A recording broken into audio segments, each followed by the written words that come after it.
Right, Angela. So you and I are here now, and this is the second time for me in 9 years. Um, Tell us a bit about what you've seen change here since you were here 4 years ago.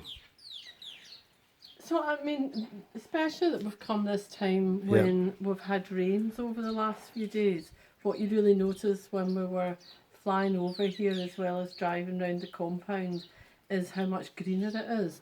And look, I remember the first time I came to Turkana, you would hardly see a bird, and we can see all these birds in the trees here. And you can see from the work we pass by that they just have a lot more gardens that are growing vegetables as well as fruits that can then be consumed by the community. And that's teaching the local community also about different ways to derive the nutrients that they need rather than just relying on the milk and blood of their animals. So it's a good example of what it can do, and it also makes the cost of living for everyone here much cheaper. Now you and I have come, and yes, we've brought rain, which is great. But I think it's often underappreciated just how bad the droughts are here. So for somebody like you who's been here several times, this must be quite a surprise to see so much greenery. But also, how bad are those droughts when they actually Uh-huh. occur? So I think especially January and December are not part of the rainy season. So as much as the droughts are about climate change, the fact that we're getting rain at unusual times is all part of the climate change agenda. But what you see when you come here during periods of drought is the sheer desolation. You won't see any greenery.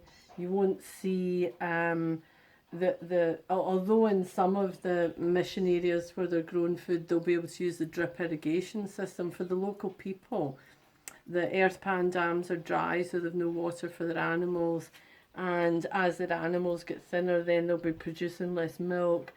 And we know that they don't send all their children to nursery schools, so it means that in the end, there's not enough children getting fed. We know that where we don't have our nursery schools, the malnutrition level is much higher during the drought than it is where we have our nursery schools. But still, even where we have our nursery schools, you still might have 25-30% malnutrition.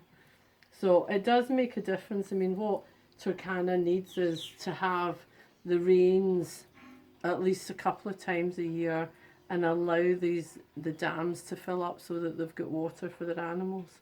And eventually, hopefully, they'll also um, look to have different sources of food and nutrition and wealth, and not just their animals. And that's really where our Furrows in the Desert program's a really important one. And in terms of programs like that, what's the importance of the different ways that they get funded, and how, if we're talking back to people at home in the UK, could they go about in some way contributing? Because they're large infrastructure projects, and I know we've got the grant making bodies, of course, but probably still need a lot of help from individuals on an individual basis. Yeah, well, I mean, I think what we've got to recognise is that it's very difficult to get funding from grant making bodies because they have so many applications for funding, and this year, for the first time in a very long time, we haven't had funding from the States of Guernsey because they just had too many applications. And so when we look at it, there's two types of projects: the Fight and Fire projects, which is the nursery school, which is keeping children alive and healthy, and the same with the health programme. And then the infrastructure projects, which are dams, water points, agriculture, and it's a lot of effort that the individual Turkana person that commits to the training has to do, as well as the cost of running these programs.